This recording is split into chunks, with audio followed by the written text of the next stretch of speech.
वसुदेवसुतं देवं कंसचाणूरमर्दनम्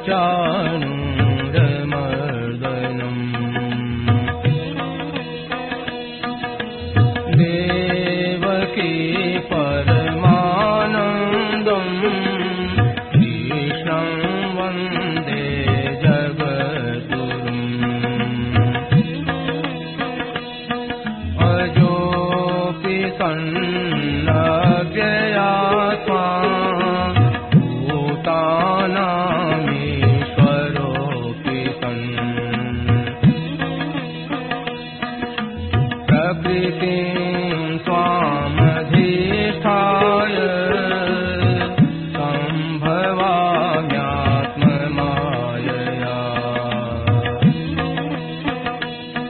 यदा यदा हि धर्मस्य ग्लानिर्भवति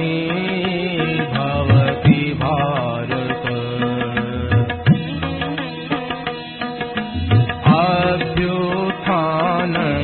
अभ्युत्थानमधर्मस्य तदात्मानं सृजाम्यहम्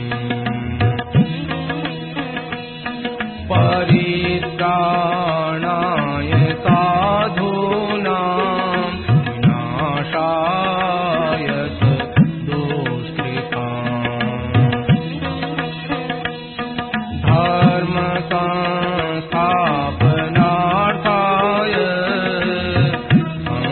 सम्भवामि युगे युगे जन्म कर्म च मे दिव्य एवं यो वेत्ति तत्त्वतः त्यक्त्वा देहं पुनर्जन्म नयति मामेति सोऽर्जुन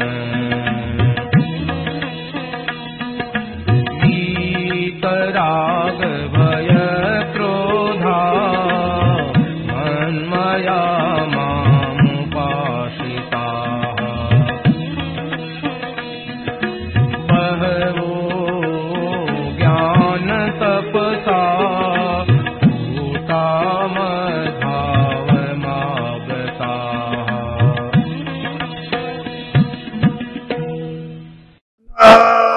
नारायण श्रीमन्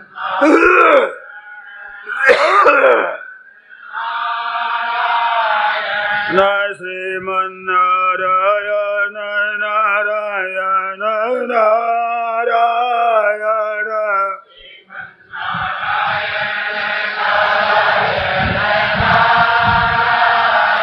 न श्रीमन्नारायण नारायण नारायण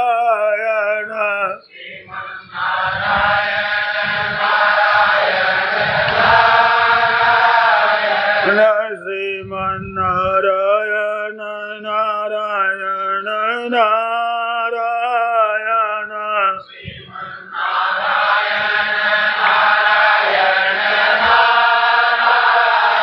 न श्रीमन्नारायण नारायण नारायण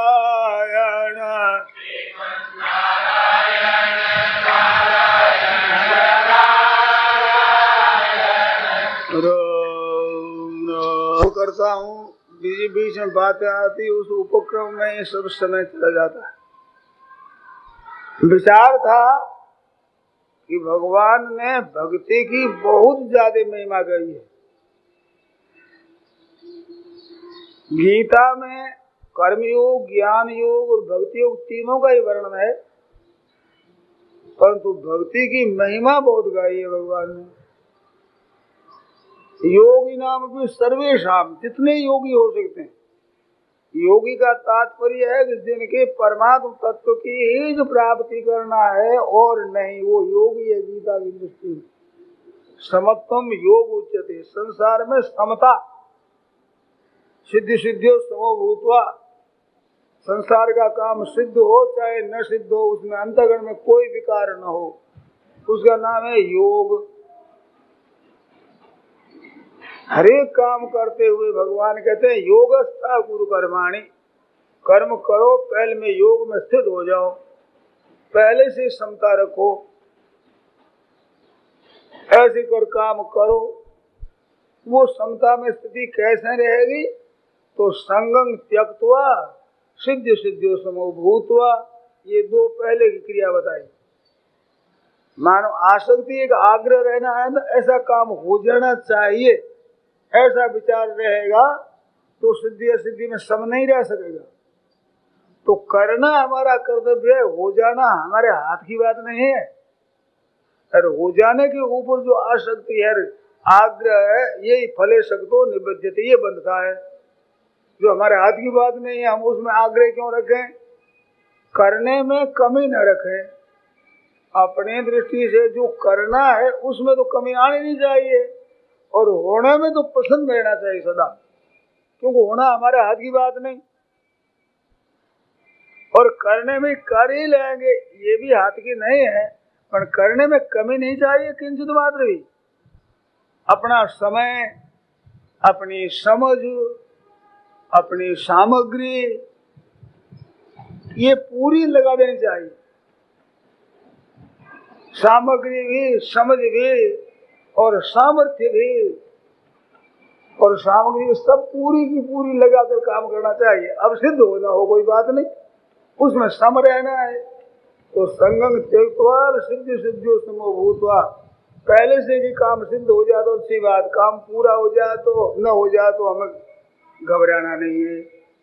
और इसमें कोई अच्छा कहे कोई बुरा कहे तो घबराना नहीं है, हमें सोच लेना काम बढ़िया है, और उसका फल मिल जाए न मिल जाए तो भी बिल्कुल सम रहना है।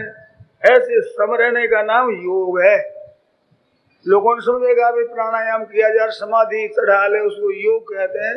गीता इसको योग नहीं कहती, गीता तो समता को योग कहती है। अंतःकरण में समभाव रहे सब काम करते हुए। तो ऐसे भक्ति योग, ज्ञान योग, कर्म योग, लय योग, हठ योग, राज योग, अनासक्ति योग, ऐसे कई योग हो सकते हैं। योग का तात्पर्य समता रखना, समता का तात्पर्य परमात्मा के साथ संबंध, क्योंकि परमात्मा का स्वरूप सम है। विष्णु पुराण में प्रहलाद जी महाराज ने कहा है समत्वम आराधनम अच्युतस्य, समत्वम अच्युतस्य आराधनम। समता रखना है, ये भगवान की आराधना है, ये उपासना है, भगवान का भजन है। संसार की सिद्धि असिद्धि में सम रहना, ये भजन है भगवान का। प्रहलाद जी पर कितनी आफत है, पर बिल्कुल सम। कोई राग है, द्वेष है, हर्ष है, शोक है, ये भगवान का भजन है। समता परमात्मा का स्वरूप है, उस परमात्मा के स्वरूप में स्थित है। इस बात का यही उद्देश्य सर्गो ये साम्य स्थितं माना। जिन पुरुषों का मन साम्यावस्था में स्थित हो गया तो यही उसर्ग जीता। उन लोगों ने यहाँ जीवित अवस्था में संसार को जीत लिया, जीते जीते मुक्त हो गए, और संसार मात्र के ऊपर महाराज उनकी विजय हो गई। और जो संसार की सिद्धि असिद्धि में सब नहीं रहते, उस पर संसार जीत गया, वो हार गए। संसार की परिस्थिति में डावाडोल हो गए तो संसार को जीत गया, आप हार गए। और वो चाहे जीत हो चाहे हार हो, लाभ हो चाहे नुकसान हो जाए, सुख मिले चाहे दुख मिले, अनुकूलता मिले प्रतिकूलता मिले, चित्त में कोई फर्क नहीं, तो संसार को जीत गए संसार। यही उद्देश्य सर्गो ये साम्य स्थितं मन, ये मन साम्य स्थितम, यही वो सर्ग जीता हो। यहाँ ही जीवित अवस्था में संसार को जीत गया। क्यों? कि निर्दोष में समम ब्रह्म, ब्रह्म निर्दोष और सम है, और उनके हृदय में समता है। तस्मात् ब्रह्मणि ते स्थिता, इस वास्ते ते ब्रह्मणि स्थिता, वे ब्रह्म में स्थित, संसार में स्थित नहीं है। संसार की सिद्धि असिद्धि में सम रहते हैं, उनकी स्थिति संसार में नहीं है, परमात्मा में स्थिति है उनकी। क्यों? निर्दोष में समम ब्रह्म, ब्रह्म निर्दोष और सम है। जिसका अंतःकरण निर्दोष और सम हो गया, ये बात करें, बताइए 5वें अध्याय का 19वां श्लोक है। तो ये समता है, ये योग है। अब वो योग किससे ऊंचा है कि तपस्वी भ्योधिको योगी बड़ी बड़ी तपस्या करता है, वस्त्र भी नहीं रहता है, शीत घाम वर्षा हवा सब सहता है, संसार की सब अनुकूल प्रतिकूलता सह लेता है, वो तपस्वी कहलाता है। वो तपस्या तो करता है परंतु भीतर में हलचल होती है, राग द्वेष होते हैं, समता नहीं रहती। तो एक तो समता वाला है, एक तपस्वी है, दोनों में तपस्वी भ्योधिको योगी। और ज्ञानी भ्योपमतोधिक है, बहुत ज्ञान है, शास्त्रों का ज्ञान है, संसार का बहुत ज्ञान है, बहुत बढ़िया विद्वत्ता है, परंतु हृदय में योग नहीं, वो समता नहीं है, हर्ष शोक होता है। तो उस ज्ञानी जो भी मतोधिक है, जिसके भीतर क्षमता है वो अधिक है। और कर्मी भ्रष्टादि को योगी यज्ञ करता है, दान करता है, तप करता है, पुण्य करता है, तीर्थ करता है, व्रत उपवास करता है, शुभ कर्म करता है शास्त्र के अनुसार से, परंतु हृदय में क्षमता नहीं है। और एक शास्त्र ये काम नहीं करता है परंतु हृदय में क्षमता है, तो वो अधिक है। तपस्वी भ्योधिको योगी ज्ञानी भ्योपिमतोधिक कर्मी भ्रष्टाधिको योगी तस्माद् योगी भवार्जुन। योगी में एक वचन दिया, तपस्वी भ्य ज्ञानी भ्य कर्मी भ्य। सैकड़ों हजारों की संख्या के तपस्वी ज्ञानी और कर्मी होंगे और एक तपस्वी वो सबसे श्रेष्ठ। तस्माद योगी भवार्जुन, अर्जुन तुम योगी बन जाओ। अब योगी बनने के लिए तो कहते हैं थोड़ा कहता बैठा प्राणायाम करो, ध्यान लगाओ, युद्ध का मौका था। योगी क्या क्षमता रखो, सुख दुखे समय कृत्वा लाभा लाभ जया जय तो युद्ध नैवम पाप जैसे पाप नहीं लगेगा, नहीं तो भीतर में हलचल आए पाप चिपका। ऐसे योगी हो जाओ। अब योगी तो कई तरह के होते हैं, तो कहते हैं योगी नाम भी सर्वेशाम, सब योगी ले लेना जो समता रखते हुए काम करते हैं। योगी नाम भी सर्वेशाम, जितने योगी हो सकते हैं। मदगतेन अंतरात्मा, जिसका अंतरात्मा मदगत है, भगवान में चला गया है, एकदम भगवान में चिपक गया मन, जैसे लोभी का धन में चिपक जाता है, मोही का जैसे परिवार में चिपक जाता है, विद्यार्थी का जैसे विद्या ध्यान में चिपक जाता है, व्यापारी का जैसे व्यापार में मन रम जाता है, ऐसे जिसका मन मदगत हो गया और श्रद्धा विश्वास भरोसा भगवान का है। श्रद्धावान भजते यो माम समय युक्त तमो माता, वो युक्त तम है। सब योगियों से श्रेष्ठ योगी हुआ, योगी नहीं है उनसे श्रेष्ठ योगी हुआ। योगियों में सब में ही वो युक्त तम है, एक दो योगी से नहीं, संपूर्ण योगी से श्रेष्ठ। समय युक्त तमो मता, ये 6ठा अध्याय के अंतिम श्लोक में आया। इसके बाद 7वें से 12वें तक भगवान ने इसी की व्याख्या की है। वो युक्त तम है, श्रेष्ठ योगी है, भगवान का भरोसा है, भगवान के नाम का जप है, भगवान का चिंतन है, प्रभु का भरोसा, प्रभु अपनापन है, प्रिय लगते हैं भगवान, भगवान का नाम प्यारा लगे, भगवान के गुण प्यारे लगे, भगवान का चरित्र प्यारा लगे, चित्र देख ले तो हाँ उमड़ जाए भीतर से। ऐसे जिसका मन भगवान में लगा है, तो ये जो प्राप्ति भगवान के चित्त में, भगवान की तरफ चित्त लगता है ना, प्रियता पैदा हो गई, तो ये भक्ति शुरू हो गई। भक्ति की 11 भूमिका है, उस 11 भूमिका में 4 भूमिका तो साधन है और 5वीं भूमिका भक्ति का स्वरूप है। उस स्वरूप में बताया तो रत्यंकुरोत्पत्ति, ये रत्यंकुरोत्पत्ति, भगवान में प्रियता पैदा होगी, भीतर से भक्ति होगी, शुरू होगी। पहली है प्रथमम महताम सेवा, महापुरुषों की तत्व जीवन मुक्त भगवान के प्यारे भक्तों की सेवा करना, ये पहली भक्ति। और दूसरी तद्दया पात्रता, तथा उन संतों की दया की पात्रता हो जाए। वे दया करे तो दया हमें लेने वास्ते पात्र चाहिए ना, तो तद्दया पात्रता तथा हो, मानो अनुकूल बन जाए, उनकी दया को ग्रहण कर सके, ये दूसरी भूमिका। प्रथमम महताम सेवा तद्दया पात्रता तथा श्रद्धा तेषु धर्म तेषाम धर्मेषु, और उन संत महात्माओं के जो धर्म है, दया क्षमा उदारता आदि सुंदर सुंदर उनके लक्षण है, उन पर श्रद्धा हो जाएगी। ऐसे लक्षण हमारे नहीं हो, हम भी ऐसे रहे हैं, ऐसे उसमें श्रद्धा हो जाती है, तो ये भक्ति की तीसरी भूमिका हो जाती। और ततो हरिगुण श्रुति, चौथी भूमिका है भगवान के गुण है, लीला है, प्रभाव है, चरित्र है, उनको सुने। ये सुनते सुनते रुचि पैदा हो जाए। तो ये नारद जी महाराज ने भागवत के आरंभ में बताया है। व्यास जी महाराज को संतोष नहीं हुआ महाभारत की बड़ी संहिता रचने पर भी, तब नारद जी ने कहा, नारद जी ने कहा कि मेरे संतोष नहीं हो रहा है।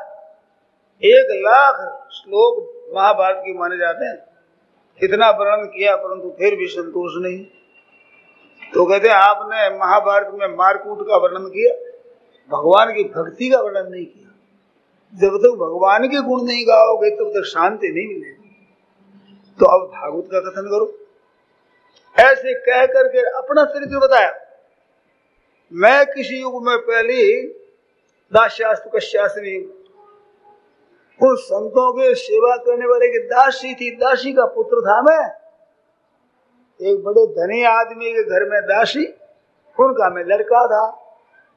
वहां संत महात्मा आगे प्रावृत निर्विवक्षता चातुर्मास में संतों को ठहरा लिया।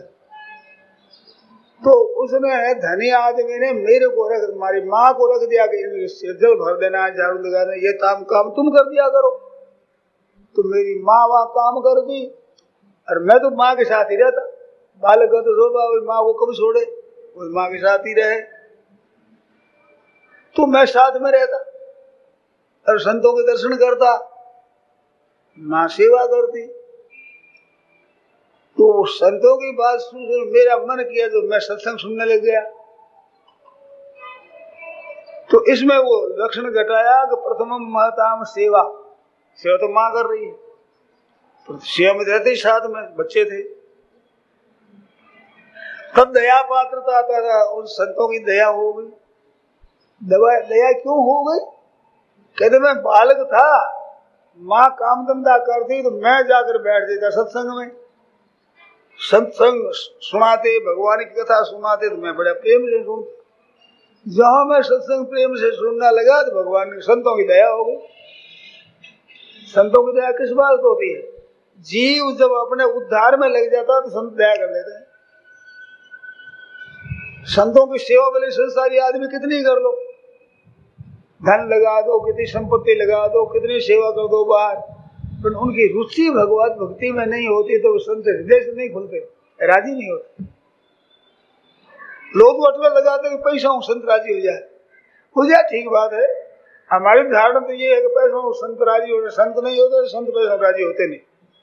हमारी ये धारणा है भाई, हमारे आचरण में आवे चाहे ना आवे। तो उन संतों की कृपा कब होती है कि जब वो सत्संग की बातों को रुचिपूर्वक सुनने लग जाए तो उनकी दया पात्रता होगी।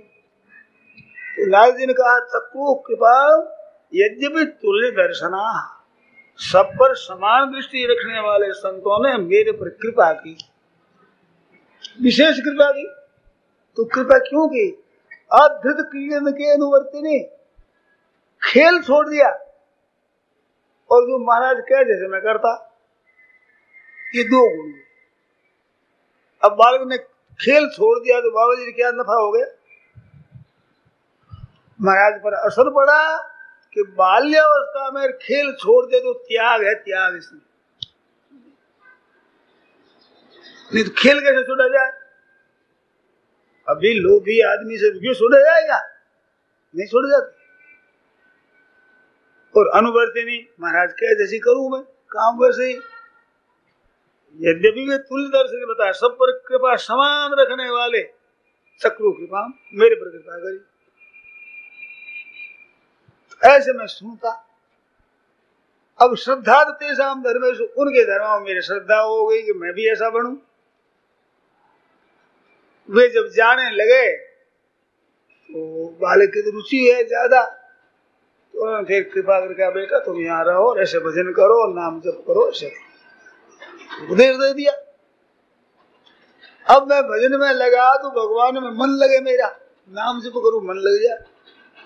अब माँ के मैं एक ही बेटा और कोई कुटुंब भी नहीं, माँ का स्नेह ज्यादा, तो कहते आज ये भोजन कर ले, आज ये कर ले, ये करे। अरे मेरा मन लगे तो मेरे को लगे बुरा। तो माँ के अब क्या करूं? तो एक दिन माँ को सांप काट गया, मर गई। अब देखिए माँ का मर जाना बालक के लिए बड़ा भारी दुख का विषय है। पालन पोषण करने वाली, प्यार करने वाली माँ ही मर जाए, अब संसार में कौन रहा? ऐसी अवस्था में कहते मैं तो खुश हो गया, प्रसन्न हो गया कि अब कोई आफत नहीं रही, ठीक है, राजी हो गया। इसे एक शिक्षा लेनी चाहिए, प्रारब्ध के कारण से जो आफत आती है वो दुख देने के लिए नहीं आती है, पाप नष्ट करने के लिए आती है। नारद जी की मां मर गई उस जन्म में तो भी दुखी नहीं कर सके, नारद जी को दुखी नहीं कर सके, प्रारब्ध दुखी नहीं करता, प्रारब्ध अपना काम कर देता है बस। मां मर गई, इतना ही काम था। वे कहते खुश हो गया, अब खुश हो गया, खुला हो गया तो वहां से निकल गया जंगल में, फिर अब भजन करेंगे भगवान का। अब कहाँ रहेंगे, क्या खाएंगे, कोई परवाह नहीं था, तो बालक है, परंतु भगवान मेरे से निकल गया वहां, तो वहां बैठ गया। फिर एक दिन वृक्ष नीचे बैठा हूं, ध्यान लगा, खूब भगवान में मन लग गया। तो मन लग गया तो फिर वो बाह्य वृत्ति हो गई, फिर महाराज मन लगे ही नहीं भगवान में, तो घबराया, रोने लग गया कि महाराज हमें मन नहीं लगता। तो आकाशवाणी ने कहा कि भाई तेरा जो मन लगा है वो मेरे में रुचि भजन बढ़ाने के लिए लगा है। दुर्दोषो हम कुयोगी ना, हम कुयोगियों के लिए मैं दर्शन नहीं देता हूं जल्दी। इस बार से भजन करो, इस जन्म में इतना ही होगा, दूसरे जन्म में फिर भक्ति होगी। अब कहते मेरे जीना भारी हो गया, अब कब मरे ये शरीर, कब दूसरे जन्म में इस भगवान में लग जाऊं। आपघात नहीं की, आपघात करना महापाप, आत्मघाती महापाप। वो भजन करते करते महाराज शरीर शांत हो गया, फिर दूसरे जन्म हुआ, दूसरे जन्म में रिश्ते हुई। तो अपना उदाहरण देकर व्यास जी को बताया कि आप भी भगवान के गुणों का वर्णन करो, भगवान की लीला का वर्णन करो। तो व्यास जी ने फिर भागवत बनाया, भगवान के गुणों का वर्णन किया, तो व्यास जी को शांति मिली। न जाने कितने जीवों को शांति मिलती है, आज भी कितने जीवों को शांति मिलती है, कितने भगवान में लगते हैं, भागवत के द्वारा, गीता के द्वारा, रामायण के द्वारा, संतों की वाणी के द्वारा कितना लाभ। तो इसी से ही वो भूमिका बनाई। इसी के आधार पर मधुसूदनाचार्य का प्रथम महताम सेवा तदया पात्रता तथा श्रद्धा तेषाम धर्मेषु ततो हरिगुण स्तुति ततो रत्तिंकुरोत्पत्ति। अब रत्तिंकुरोत्पत्ति भगवान में प्रियता जगाई, प्रियता जगी। जहाँ प्रियता पैदा हुई अब भक्ति का श्री गणेश हुआ, आरंभ हुआ अब भक्ति का। इतनी भक्ति की तैयारी थी, अब भक्ति शुरू हुई। तो ऐसे भगवान में रुचि हो जाए, उसका नाम भक्ति है। प्रियता लगे भगवान में, मीठे लगे भगवान, उनका नाम अच्छा लगे, उनके चरित्र से लगे, गुण अच्छे लगे, चित खिंच जाए। ये जहाँ हमारा मन लगा, जितने संत पहले हुए हैं, अब हैं और आगाड़ी होंगे, सबकी कृपा मिलेगी। जा पर कृपा राम के हुई ता पर कृपा करे सब कोई। वो रुचि पैदा होने पर उनके पर कृपा होती है, नियम है। वो ग्रहण कर लेता तो दया पात्र होता तो ऐसे रुचि हो जाए तो भाई रुचि हो जाए। ये है 5वीं भूमिका। 11 भूमिका है अगाड़ी, सगड़ी 11 है तो 4 पहले चलेगी, 5वीं ये हो गई। अब 6 भूमिका दूसरी है। ऐसा भक्ति रसायन में मधुसूदनाचार्य ने लिखा है। अब वो जो भक्ति पैदा हुई भगवान में, वो रुचि हमारी पैदा हो जाए। सत्संग में, भजन ध्यान में रुचि होती है तो वो रह नहीं सकता आदमी, उसके हाथ की बात नहीं है। जहाँ कहीं होती है उनको जाना पड़ता है, कितने काम बिगड़ जाए कर दिया, वहां बस खिंच जाता है मन। तो ये बड़े अच्छे लक्षण है। अब वो भक्ति हमारे को कैसे प्राप्त हो, तो भगवान के गुण सुनो, भगवान की लीला पढ़ो, भगवान भक्तों के चरित्र पढ़ो, भगवान के चरित्रों का श्रवण करो, मनन करो, भगवान की लीला का मनन करो, भगवान के नाम का जप करो, भगवान नाम कीर्तन करो, भगवान के गुण गाओ, भगवान की लीला के पद गाओ और तल्लीन हो जाओ। मनुष्य भजन ध्यान जप कीर्तन करते हैं, परंतु करते हैं नियम से। तो नियम से करना बहुत बढ़िया, न करने की अपेक्षा। परंतु भाई असली तो प्रेम से होगा तब होगा। संतों ने कहा है, कण की माला सब कोई फेरे, पण की फेरे नाय, विधवा करो झालरो जो लटगर यो गलमाय। कण की माला सब कोई फेरे, कण का है ना, मणिया कण का है। कण की माला सब कोई फेरे, पण की फेरे नाय। इतनी माला जप नहीं है, पण नहीं, नियम नहीं, गले लटका ली, विधवा झालरो जो। वास्तव में पण की फेरे, वो भी पण की बढ़िया नहीं है, बढ़िया प्रेम की होती है।